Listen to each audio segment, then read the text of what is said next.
Welcome to Luca is a Billionaire, where the only thing I invest in is your answers. You start by confirming you actually have a remaining App Store balance and the correct Apple ID. Open the App Store and tap your avatar. The balance displays near your name. Once done, make sure your payment country and payment methods match the account. Mismatches prevent purchases.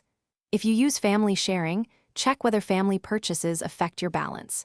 Now that your account context is clear, proceed to select the item you want to spend the balance on.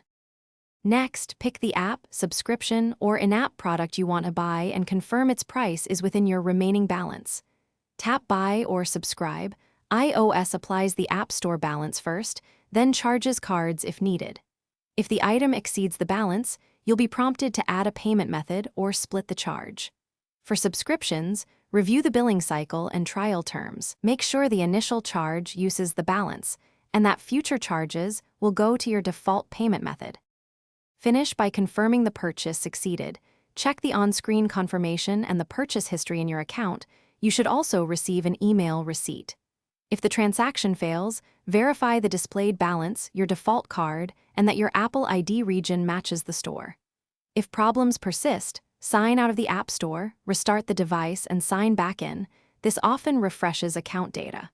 If that still fails, contact support with your transaction ID, and we can escalate the issue. Thanks for watching and please subscribe. It's the best investment you'll ever make.